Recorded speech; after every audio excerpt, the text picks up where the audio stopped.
자, 우리는 이제 에베소서를 공부하고 있습니다. 에베소서 오늘 이제 3장, 에베소서 3장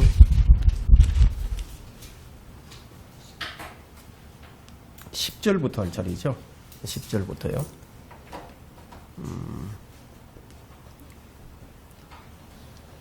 자, 10절 제가 읽고 시작하도록 하겠습니다. 이는 이제 교회를 통하여 천상에 있는 정사들과 권세들에게 하나님의 다양한 지혜를 알게 하려는 것이라.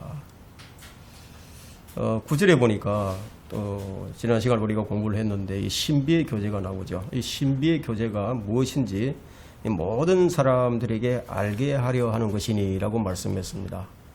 그리스도의 몸인 이 교회는 하나님 안에서 이 세상이 시작될 때부터 이제 감추어져 있던 신비였습니다. 이제 구약의 선지자들에게도 이제 알리지 아니하시고, 이 말씀은 무슨 뜻이냐면 구약의 선지자들이 이 부분에 대해서 예언을 했지만 그들에게 그 뜻이 무엇인지를 알게 하지 않았다는 것이에요. 하나님께서 이제 이 신비를, 이 신비의 교제를, 이 교제가 무엇인지 이방인 사도를 바울을 세웠죠. 이제 바울에게 이제 계시하셨는데 이 바울에게 계시하신 것은 그럴 만한 이유가 있었습니다. 뭐 이 부분에 대해서는 우리가 지난 시간에도 배웠고 또 여러분들이 다 잘 알고 있는 지식이기 때문에 이제 더 부연하지는 않겠습니다. 어쨌든 이제 유대인과 이방인이 함께하는 이 몸의 신비를 바울에게 이제 먼저 알리셨습니다. 그 후에 이제 모든 사람에게 이제 알려지게 하셨죠. 한편 하나님께서는 이제 유대인과 관련해서는 시몬 베드로를 통해서 어느 정도 역사를 하셨어요. 이방인 고넬료에게 복음을 전거하게 하셔서 유대인들에게 유대인들만이 아니라 이방인들에게도 이 복음이 전파되고 구원이 임하게 되는구나 하는 것을 깨닫게 했죠. 그럼 이 신비의 교제가 무엇인지를 모든 사람에게 알게 하실 뿐만이 아니라 10절에 보니까 이 교회를 통해서 알려주시는 거죠. 이 교회를 통해서 알려주시는 것들인데 천상에 있는 정사들과 권세들에게, 천상에 있는 존재, 영적 존재들에게 하나님의 이 다양한 지혜를 알게 하시겠다. 이런 말씀을 여기서 하고 있죠. 이 말의 의미가 뭐냐면 이 교회를 땅에 있는 사람들만 보고 있는 것이 아니라 천상의 존재들도 보고 있다는 거예요. 그 어마어마한 존재들이 지금 이제 이 교회를 보고 있다는 거예요. 여러분들이 이 천상의 존재들에 대해서는 뭐 다 이해하기는 어렵겠지만, 그러나 이제 믿음의 눈으로 이제 그것들을 바라보게 될 때는 결코 어렵지만은 않습니다. 그럼 이 교회라는 이 영적인 몸이 얼마나 큰가를 우리가 에베소서 1장 23절로 한번 가보겠습니다. 이 교회라는 이 영적인 몸이 얼마만큼 큰 것인가 한번 보세요. 1장 23절에 보니까 마지막 절이죠. 교회는 그의 몸이니 했어요. 교회는 그의 몸이니. 그리스도의 몸이에요. 교회가. 만물 안에 있는 모든 것들을 채우시는 분의 충만이니라. 만물 안에 있는 모든 것들을 채울 수 있다. 그러니까 그리스도의 몸이라는 이 교회가 어떠한지, 만물 안에 있는 모든 것을 채우시는 그분의 몸이 어떠한지, 이 교회의 창조와 교회의 형성을 에베소서 6장과 또 이사야 24장 21절에 등장하게 되는 이런 무리들에게 과시하시겠다는 거예요. 이 교회를 통해서. 근데 이 교회의 위상이 어떠한가 여러분들이 그걸 아셔야 됩니다. 이 무리들이 영적인 존재들인데, 여러분 하늘에는 다양한 영적 존재들이 있죠. 그런데 이들에게까지도 세상이 시작될 때부터 감춰졌던 이 신비를 미리 알게 하지 아니하시고 교회를 통해서 알게 하신다는 거예요. 천상에 뭐가 있습니까? 정사들이 있죠. 권세들이 있죠. 여러분 이들에 관해서는 에베소서 6장 12절로 한번 가보세요. 12절에 나와 있죠. 12절에 나와 있습니다. 보세요. 자, 이는 우리의 싸움이 혈과 육에 대항하는 것이 아니라 정사들과 권세들과 이 세상의 어둠의 주관자들과 높은 곳들에 있는 영적 악에 대항하는 것이다. 이런 존재들이 이제 있다는 거예요. 그리고 이제 골로새서 1장 16절과 17절에서도 언급하고 있는 하나님의 이 물질적인 창조, 이 물질적인 창조는 이제 그분의 영적인 창조와 연관되는 것을 볼 수가 있습니다. 그 골로새서 1장 16절과 17절에는 이는 만물이 그에 의하여 창조되되 하늘에 있는 것들과 땅에 있는 것들과 보이는 것들과 보이지 않는 것들과 보좌들이나 주권들이나 정사들이나 권세들이나 만물이 그에 의하여 또 그를 위하여 창조되었기 때문이라. 이 세상에 이 인간이 만물의 척도가 아니에요. 이 말씀을 보게 되면 그렇죠. 그분을 통해서 만물이 만들어졌고 그분을 위해서 존속하고 있고 만물이 모두 그분을 위해서 있는 거예요. 그분은 만물 이전에 계셨고 또 만물은 지금도 그분으로 말미암아 존속하고 있는 거예요. 그래서 이제 9절에서 이제 예수 그리스도를 통하여 만물을 창조하신 그런 말씀이 있죠. 그래서 이것을 11절에서는 그리스도 예수 우리 주 안에서 계획하신 영원한 목적이라고 말씀합니다. 영원한 목적. 모든 것을 그 자신이 의도한 대로 행하시는 이의 목적을 따라 우리가 예정되어 그분 안에서 11절이에요. 11절. 이것은 하나님께서 그리스도 예수 우리 주 안에서 계획하신 영원한 목적이 나오죠. 영원한 목적. 여기서 이제 말하는 이 영원한 목적이란 뭐냐? 여러분, 이 영원한 것은 사라지지 않는 거죠. 그러면 그리스도의 몸은 달리 말하게 되면 파괴될 수가 없는 거죠. 사라질 수 없다는 거예요. 그리스도의 몸이 영원한 것이다. 그래서 에베소서는 지역교회를 말하고 있는 것이 아니라 그리스도의 몸인 지금 교회를 이제 말하고 있어요. 이 교회는 영원한 겁니다. 이런 이유로 인해서 이제 3장 21절에서는 뭐라고 말씀하고 있죠? 끝없는 세상에 걸쳐 얘기합니다. 곧 끝없는 세상에 걸쳐 있을지어다. 끝없는 세상. 그럼에도 불구하고 그리스도의 몸을 형성하고 있는 성도가 지옥에 갈 수도 있다고 말하는 목사는 그러면 어떤 목사예요? 그 미친 목사죠. 정신이 나간 목사예요.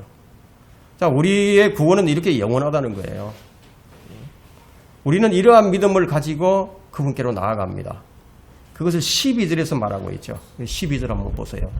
그 안에서 우리가 그분을 믿음으로 담대함과 확신을 가지고 나아가느니라. 하나님 앞에 나아갈 때는 이렇게 하고 나가야 된다 이거예요. 그분을 믿음으로 담대함이 있어야 되겠죠. 확신을 가지고 나가야 된다는 거예요. 자, 이제 우리는 이제 교회가 되었기 때문에 그리스도 예수 안에서 계획하신 영원한 목적에 따라서 하나님께 나아가는 존재가 되었다는 거예요. 이제 우리가 교회니까, 그리고 그분의 몸이니까 이제 하나님께 마음껏 언제든지 나갈 수 있는 존재가 되었다는 거예요. 여러분, 이제 일주일에 한 번 주일 예배 드리는 것으로 만족하는 그런 존재가 아니라는 겁니다. 우리는 이제 구원받은 것으로 이제 만족하는 존재가 아니라는 거예요. 날마다 무시로 언제든지 하나님께 나아갈 수 있는 이 담대한 그런 믿음의 사람이 되었다는 겁니다. 이 얼마나 놀라운 은혜입니까? 우리가 무슨 자격이 있어서 그것을 받은 것입니까? 우리가 어떤 자격이 있어서 하나님께 마음대로 나갈 수 있겠습니까? 우리가 담대하게 하나님께 나아갈 수 있는 것은 그리스도 안에 있으니까. 그분의 은혜로 우리가 나아갈 수 있게 된 것이다.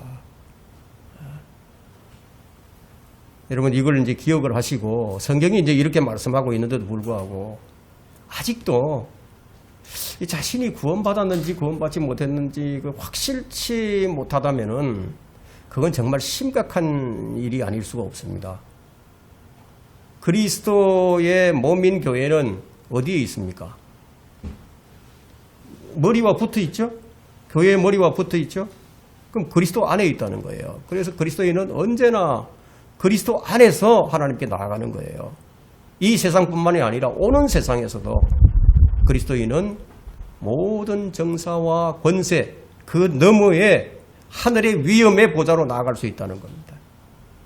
우리는 지성소로 언제든지 나갈 수 있다는 거예요. 자, 우리가 영원한 목적을 좀 더 이제 구체적으로 알아본다면은 여러분 로마서 8장 29절 한번 펼쳐보세요. 이 영원한 목적. 하나님의 영원한 목적이 뭐냐? 8장 29절부터 30절 봅니다. 두 구절 봅니다. 자, 그분께서는 미리 아신 자들을 자기 아들의 형상과 일치하게 하시려고 또한 예정하셨으니 이는 그를 많은 형제 가운데서 첫 태생이 되게 하려 하십니다. 예수 그리스도가 첫 태생이 된 이유를 설명하고 있죠. 그리하여 예정하신 이들을 또한 부르시고 부르신 이들을 또한 의롭게 하시고 의롭게 하신 이들을 또한 영화롭게 하셨느니라. 자, 이것이 하나님의 영원한 목적이에요. 자, 그러나 우리가 유념해야 할 것은 이 칼빈의 주장대로 구원받기로 예정되어 있는 그리스도인은 단 한 사람도 없다는 거예요. 예정은 신약에서는 딱 3번 나와요.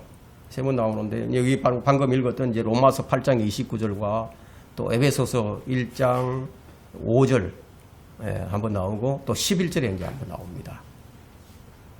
뭐 이 세 구절을 다 연구해 본다 하더라도 어떤 경우에도 구원받기로 예정된 사람은 나오지 않아요. 우리가 에베소서 1장 5절 한번 보겠습니다. 에베소서 1장 5절도 하나님의 기쁘신 뜻에 따라 예수 그리스도를 통하여 예수 그리스도를 통하여서 우리를 자신의 자녀로 입양할 것을 예정하셨다고 말씀하고 있지. 하나님 기쁘신 뜻에 따라 우리를 자신의 자녀로 입양할 것을 예정하셨으니 이렇게 말하고 있지 않다는 거예요. 예수 그리스도를 통하여라고 말하고 있죠. 그러니까 이건 구원에 관한 것이 이제 아니에요.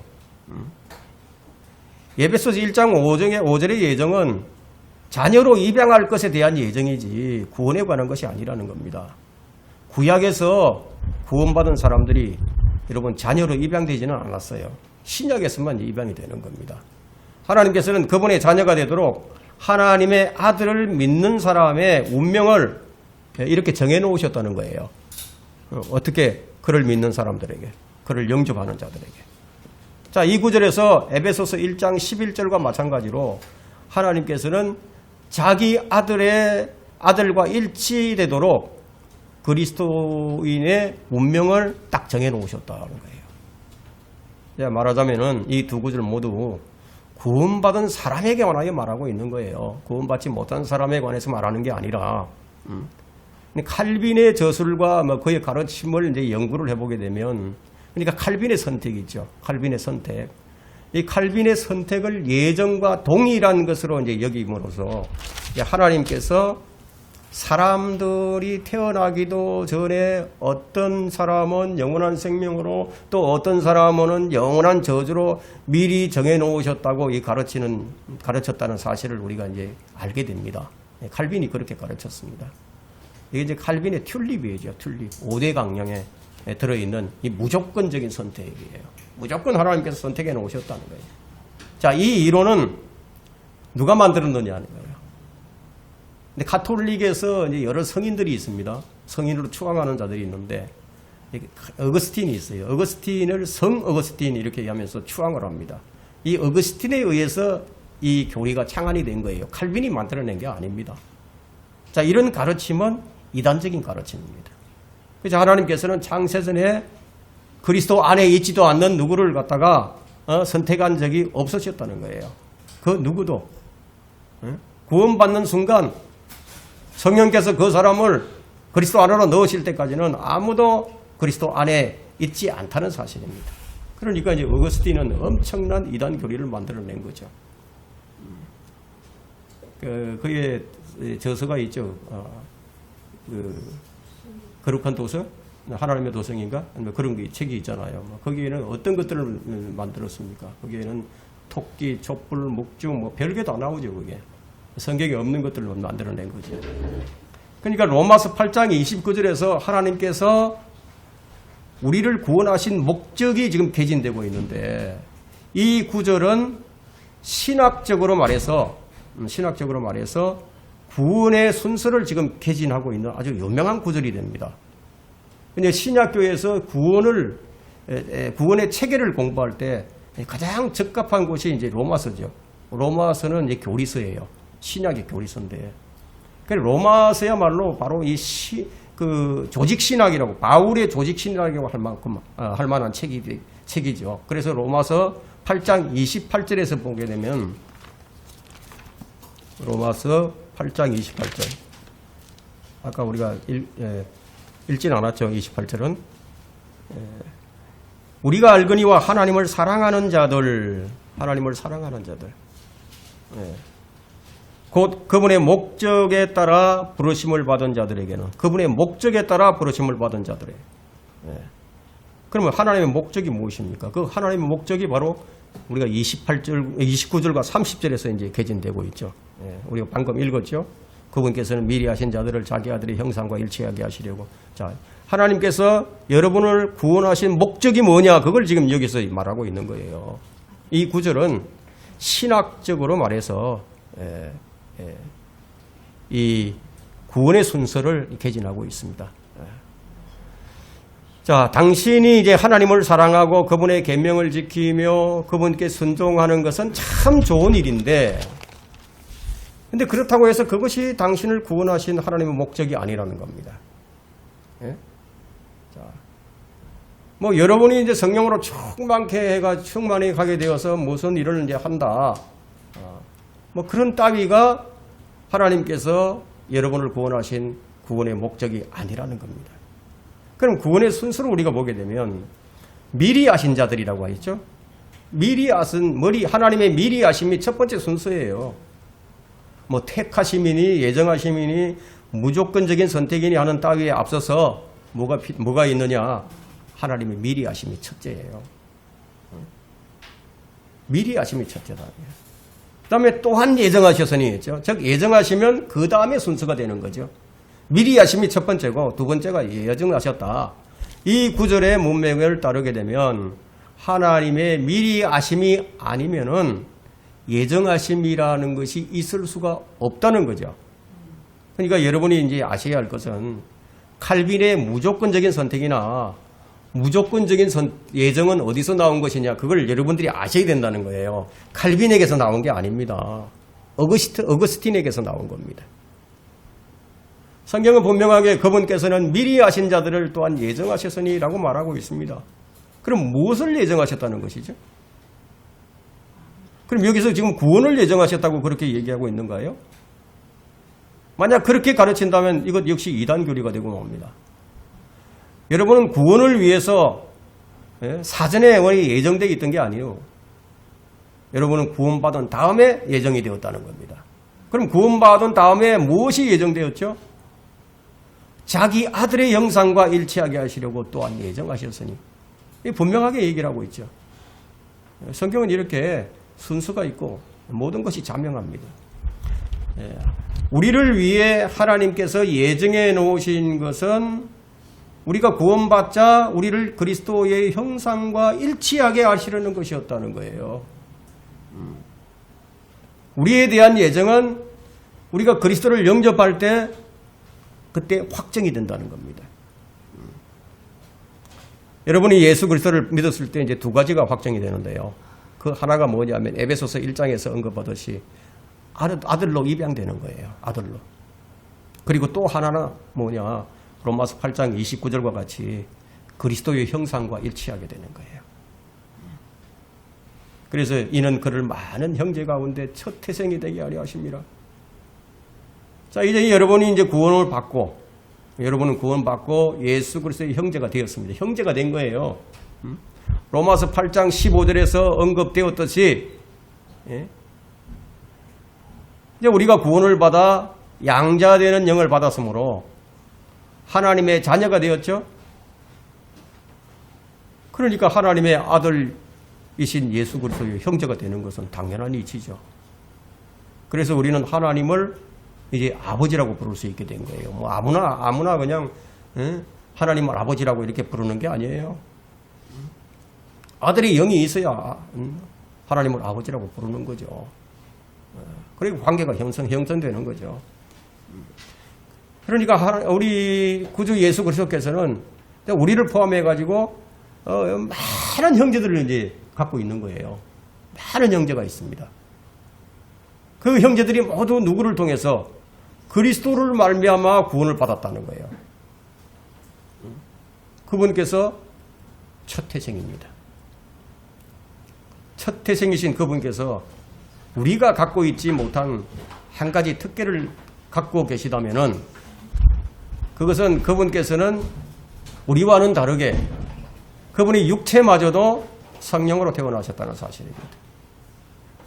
우리 역시 성령으로 거듭났지만 우리 육신은 아직 성령으로 태어나지 못한 상태에 있죠. 자, 여기서 이제 말하고 있는 하나님의 목적은 영의 출생이 아니라 무엇을 의미하느냐? 몸의 출생을 얘기합니다. 몸의 구속을 얘기하는 거예요. 예수 그리스도께서는 영과 몸 둘 다 동시에 성령으로 나셨어요. 그분께서는 생물학적으로 여자의 몸에서 출생을 하셨지만 그분의 영과 몸이 모두 성령으로 잉태되셨고 성령으로 출생하셨다는 겁니다. 지금 그러니까 우리가 그리스도와 일치한다는 것은 무엇입니까? 우리가 일치해야죠. 일치하고 있는 것은 영으로는 일치했지만 그러나 우리는 뭐가 일치되어야 되죠? 몸도 구속을 받아서 새롭게 되어야만 그제서야 완전한 일치를 이루게 된다는 겁니다. 여러분 이제 이해되셨죠? 그죠? 자, 그리하여 이제 그 다음 절 30절에 보니까 로마서 8장 30절에 보니까 그리하여 예정하신 이를 또한 부르시고 부르신 이들을 또한 의롭게 하시고 의롭게 하신 이들을 또한 영화롭게 하셨다. 영화롭게 하셨다는 거예요.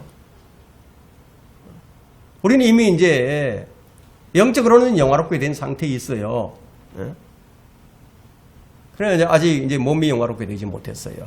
그러니까 이 구절은 그리스도인이 얼마나 독특한 사람인지를 설명해 주는 구절이죠. 자, 우리가 예수 그리스도를 믿고 거듭나면은 하나님께서는 우리를 그리스도 안에서 택함 받은 사람으로 간주해 주신다는 겁니다. 누구든지 그리스도 안에서 새롭게 태어나기만 한다면은 그를 예정하시고 부르시고 의롭게 하시고 영화롭게 해 주시기로 이것은 법으로 딱 정해 놓았다는 거예요. 법으로. 그러니까 하나님께서 그렇게 이제 딱 정해 놓았기 때문에 누구든지 그리스도 안에서 거듭나기만 하면은 자동적으로 하나님에 의해서 예정하신 바가 되어서 부르심을 받고 의롭게 되고 또 영화롭게 된다는 겁니다. 뭐 인간적인 관점에서 볼 때는 그게 아닌 것처럼 보여도 하나님의 관점에서 보게 되면은 우리가 이미 그렇게 되도록 이제 예정되었고 확정이 된 것이므로 그래 조금도 걱정할 필요가 없다는 거예요. 뭐 구원이 흔들릴 이유가 없는 거죠. 이 구절을 알게 되면은. 만약 여러분들이 주 예수 그리스도를 믿고 거듭난 것이 정말 확실하다면 여러분은 이제 하나님에 의해서 딱 법적으로 예정이 딱 돼 있다. 부르심을 받았다. 의롭게 되었다. 영화롭게 된 것다. 지금 비록 실감이 나지 않는다 할지라도요. 이제 여러분들이 곧 주님 오시면 정말 그때는 실감을 한다는 겁니다. 그래서 이제 다시 에베소서로 넘어와 가지고 3장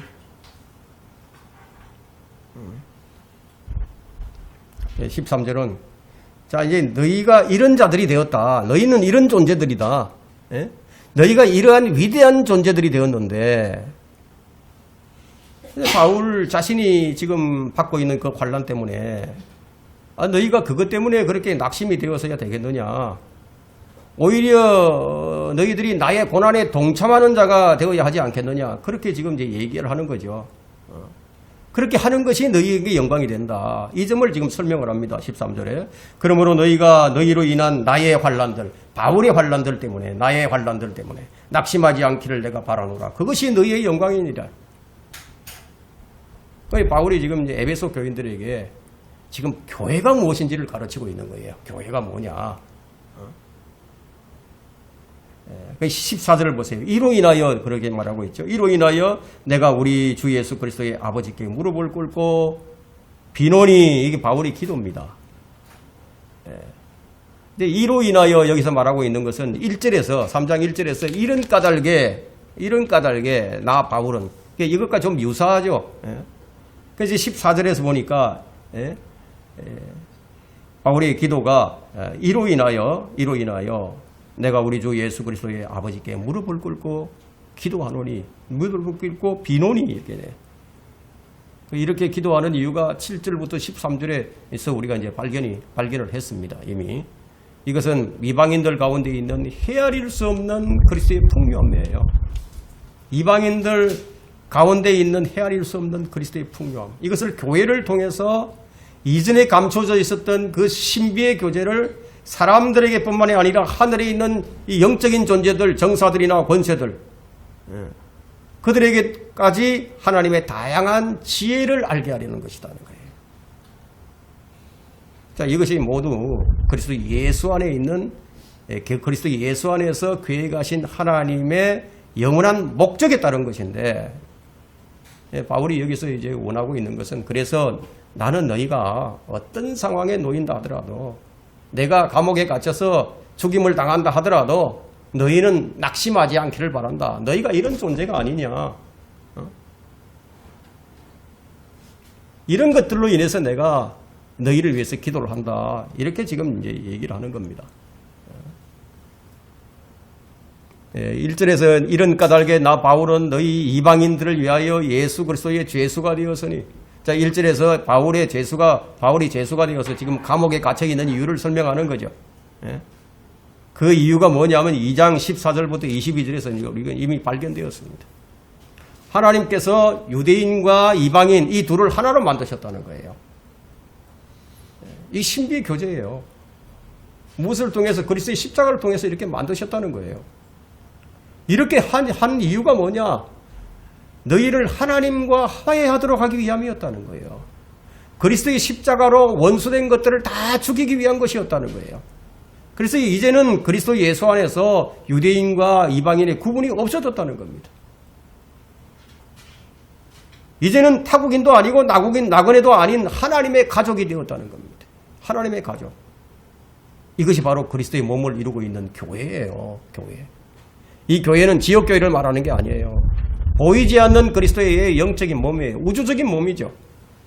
그런데 이 몸이 건축물과 같아서 그분 안에서 지금 함께 지어져 가는 거예요. 함께예요. 혼자가 아닙니다. 여러분, 함께 혼자 신앙생활을 하는 것은 옳지 않아요. 어떤 특별한 경우가 아니라면요.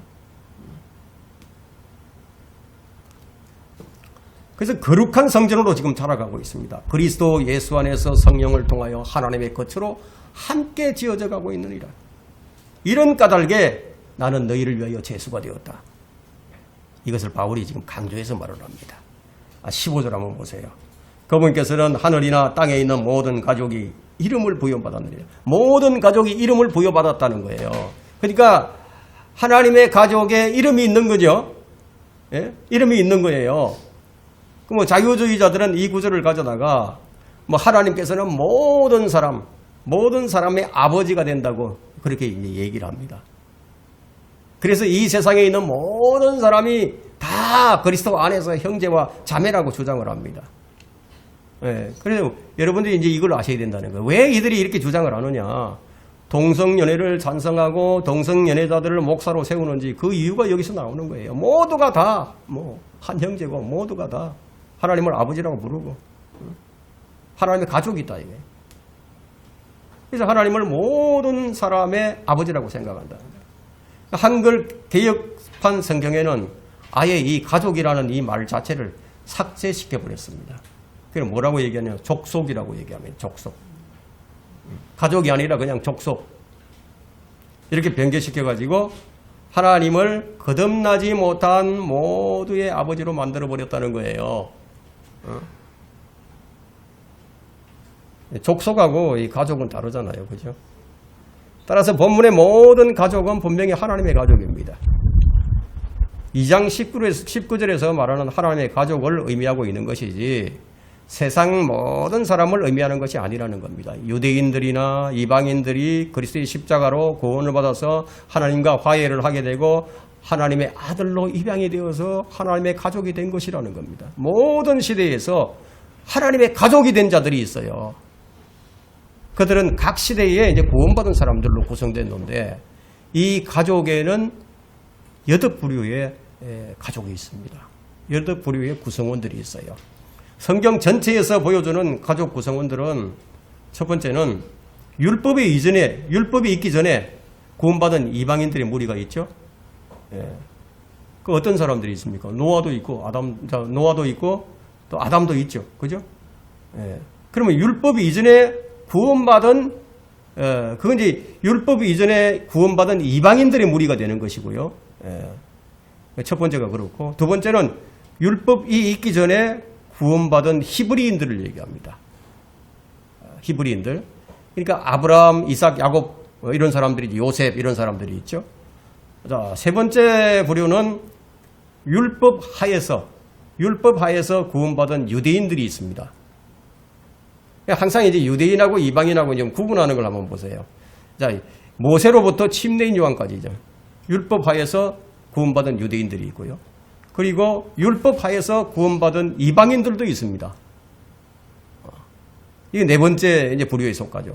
다섯 번째 부류는 교회 시대에 믿는 자들이에요. 이거는 이제 유대인이나 이방인이나 구분이 없어요. 여기서는. 그 사도행전 2장부터 시작해서 해가지고 휴거 때까지. 여섯 번째 부류는 대환란 기간에 구원받은 유대인들입니다. 대환란 기간에 믿는 유대인들이다. 일곱 번째 부류는 대환란 기간에 믿는 이방인들이다. 여덟 번째 가족은 천년왕국의 성도들이에요. 이렇게 해서 이제 여덟 부류로 나누어지게 되는데, 자, 이제 여러분 이제 이 얼마나 놀라운, 그러니까 헤아릴 수 없는 풍요함이지 않습니까? 사람들이 이제 뭐 더도 말고 덜도 말고 한가위만 같으라 이런 얘기를 하는데, 뭐 이거와는 뭐 견줄 수가 없는 거죠. 뭐 놀라운 일입니다. 헤아릴 수 없는 풍요함이에요. 하나님께서는 가족을 가지고 계시고요. 그 가족에는 한 명의 신부만 있어요. 한 명. 그 가족 중에 한 명의 신부가 있다. 그런데 이 신부는 하나님의 독생자를 위한 것이에요. 솔로몬 6장 9절에 나와 있죠. 하나님의 신부를 얘기하는 게 아니고 그리스도의 신부를 얘기하는 겁니다.